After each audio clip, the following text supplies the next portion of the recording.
अस्सलाम वालेकुम फ्रेंड्स, कैसे हैं आप? देख रहे हैं तनवीरनामा। आज हम बात करेंगे मरी में जो सानिया हुआ है और उस पर अब तक की क्या डेवलपमेंट्स हैं और क्या हो रहा है।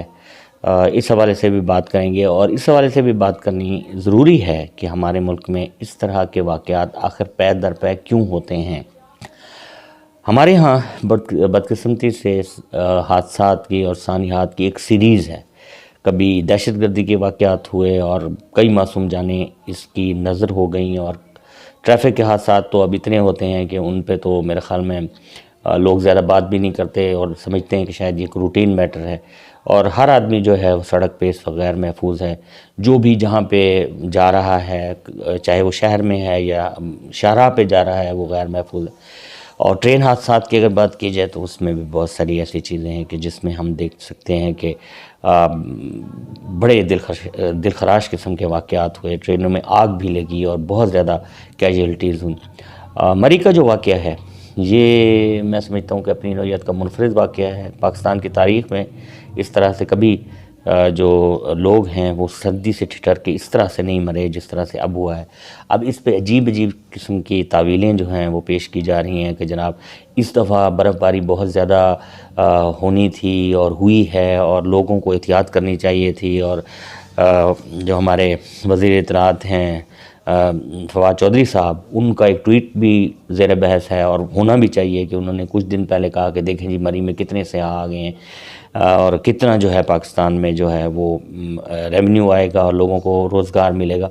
तो इस तरह की बातें आपने की और उसके फ़ौरन बाद आपका ये ट्वीट आ गया कि किसने कहा था कि आप मरी को चल पड़ें, और आप मकसद है कि इतने सारे लोग वहाँ पर चले गए हैं।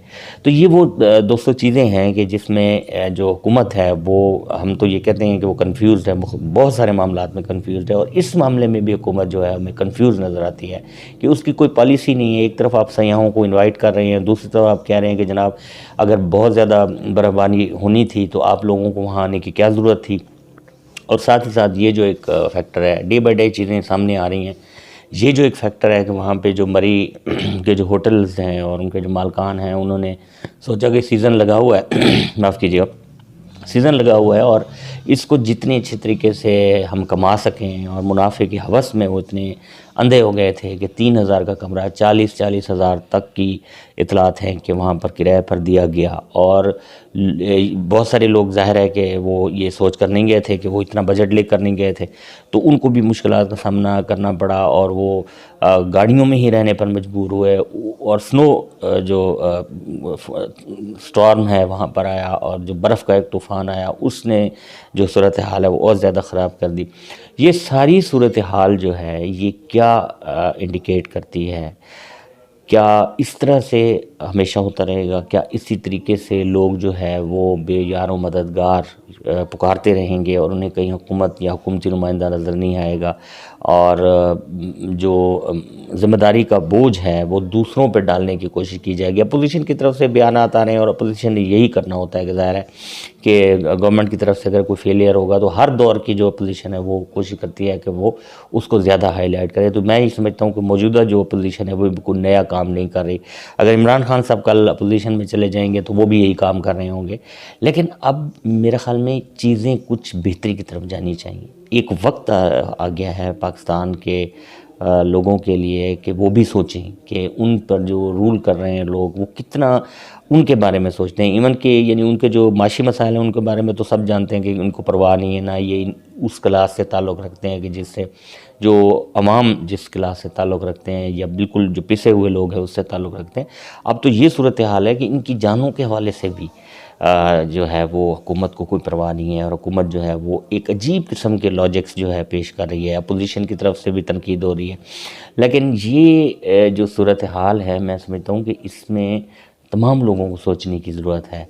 और अब ये देखें कि मुहज़्ज़म ममालिक में तो हम देखते हैं कि वहाँ पे अगर जानवर या परिंदे भी अगर फ़र्ज़ करें कहीं पे फंस जाएं या किसी मुश्किल में आ जाएं तो वो फ़ौरी तौर पे अपने एयरक्राफ्ट जो है वो हरकत में ले आने को भी दरेग नहीं करते। तो इतनी ज़्यादा लोगों यानी इंसानी जानों के हवाले से हम इतने बेहस आखिर क्यों हो गए हैं, और आखिर क्या ऐसी वजह है कि जो एक ब्लेम गेम शुरू हो जाती है। टीवी चैनल्स पे आप देख लें, घंटों बातें होती रहती हैं, एंकर्स बैठे होते हैं, कभी इधर की बात हो रही है, कभी उधर की बात हो रही है, लेकिन उसमें कोई भी ऐसी चीज़ नज़र नहीं आती, कोई ऐसी पॉलिसी नहीं दे रहा कोई भी। अब आप ज़रा गौर से सुन रहे हैं, ये जो टीवी शोज चल रहे हैं, इसमें कभी आप किसी हुकूमती नुमाइंदे की तरफ से कोई वाज़ेह पॉलिसी वो अनाउंस नहीं कर रहे हैं, और सिर्फ ये कह देते हैं कि जी हम अब सोच रहे हैं और अब हम पॉलिसी बनाएंगे, और कुछ भी नहीं होगा। मैं आपको ये बता दूं, उसकी वजह ये है कि हमारे यहाँ एक मजम्मत का बयान और एक ताज़ियत का बयान, ये यूँ समझें कि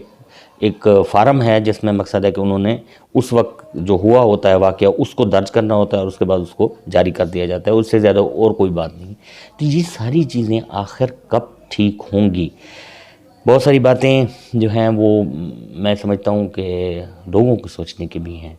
लोगों को भी ये सोचना चाहिए कि वो किन लोगों को अपना नुमाइंदा बना रहे हैं, कौन लोग हैं जो उनकी नुमाइंदगी कर रहे हैं, क्या वो उनकी नुमाइंदगी करने के अहल हैं, क्या उन्होंने नुमाइंदगी की है, क्या उनकी तरफ से जो कोई नाअहली है या नेगलिजेंस है वो क्यों पेश आ रही है, जबकि उनके लिए अब वो कहते हैं कि अवाम के लिए वसाइल नहीं है, लेकिन इनके लिए सारे वसाइल हैं। अब आप अरकान असम्बली की तनख्वाहें देख लें, वज़राओं की तनख्वाहें देख लें, तो कोई तसव्वुर कर सकता है कि इस मुल्क में जहाँ पे 25,000 रुपये जो है कम से कम मज़दूर की तनख्वाह मुकर्रर की गई है, कोई इनमें से गुजारा करके दिखा दे 25,000 में, तो ये अपने इनके सब वसाइल हैं।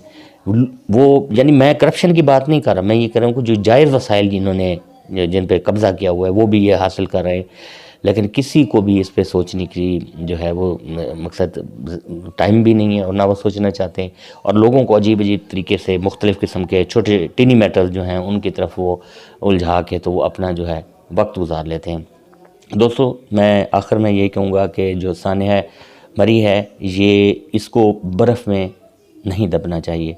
हमारे जो शहरी थे, जो मासूम लोग थे, वो उन्होंने तो बर्फ़ में दब के अपनी जान दे दी, लेकिन अब इस चीज़ को बर्फ़ में नहीं दबना चाहिए और इसको किसी भी डीप फ्रीज़र में फ्रीज़ नहीं करना चाहिए इस मामले को, और इस पे बात होनी चाहिए, और इस पे लोगों को भी चाहिए कि वो अपना एक अखलाकी दबाव रखें कि जनाब मुख्तलिफ़ फ़ोरम्स पे जो उनको मयसर आए वो ये बात करें कि इसके बाद गवर्नमेंट ने क्या पॉलिसी बनाई और किस तरीके से आइंदा जो है ऐसे खौफनाक हादसात और सानियात को रोका जा सकता है। इसी के साथ ही अपने दोस्त, अपने मेज़बान तनवीर हसन को इजाज़त दीजिए। नई गपशप, नई मौज़ूआत के साथ फिर हाज़िर होंगे।